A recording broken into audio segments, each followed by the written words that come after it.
على نبينا محمد وعلى آله وصحبه وسلم. جزاك الله خير الجزاء. ما شاء الله شيخ سعيد آدي هذا يوم السيعي طلعانتي وتريك علمي أو دقاقي هذا حوالي ير عن سيد داميو ما عشوا فكروا من الله قيود قيب مدرسة القرآن الكريم كا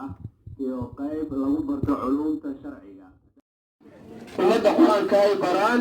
ما دود حلك نريد هيان إذا ما حتى علمية وأنا واجب صارا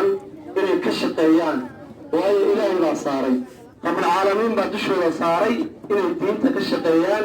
دينتا هدلها لمن قارهانed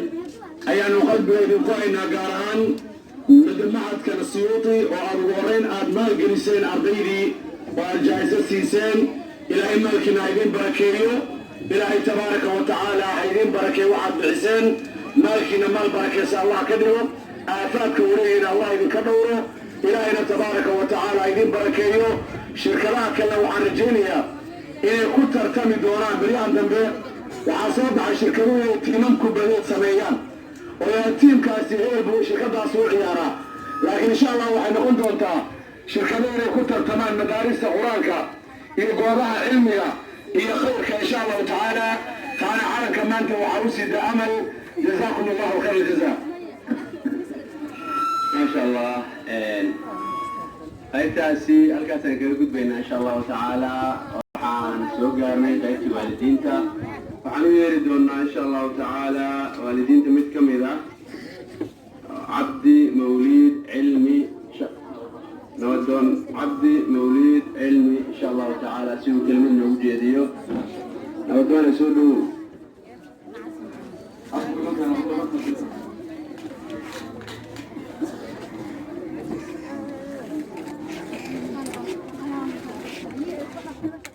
وأنه قارئ قرآن كي يقانا ولا فجبس كوا وقرآن كمعنيه سفهمية معاني قارئة قرب كافرات أرض القيلة به أبو الماء عروشة كأهل وحرم برطو الماء وإنه عدكي سبنان كيالا محلكم مركو فصل كاتالي هاي قالوا يا أرض يا أصحب خلدية أرض يا سحرة وشبيه حفيز كمامون سوى فضية وأنه أركلا ardayga halkaa dareeska kaga baxayay aayaddaa dib hagu noqdo waa marka ardaygu uu qayladeer yahay tagu dambaysana waa shay haddeer laga tegay oo beriga waa la isticmaali jiray oo loox waxyaan iyo loox qaad weyn marka waa 5 qodob oo qaad ka kaca ayaa quraan lagu bartaanay dhaheed 5taa qaad waa in waxa weeyaan maasha allah la helaa wey waxaan aad iyo aad qabaa inaan halkan ka tilmaamo waxa loo yaqaano anoo ka tixraacayo saleebaan oo amal ka socday wuxuu yidhi xaafadan calanley laguma aqoonin cilmi iyo waxbarasho iyo hawlahaas barnaamijyo kale ku ficnaan kubadda cagta iyo hawlo kale loogu dhima jiray markaa la safanayo hadda waxaa leenahay alxamdulilah maanta calanley subaxa saaka calanley magacii waan ka bedelaya waxaan u bixinaynaa cilmiley baan u bixinaynaa insha allahu tacaala xaafadda cilmiley weye guddoomihiina waa nala joogaa calamadiina waa bateen oo hadda mid la raaco la garan maayo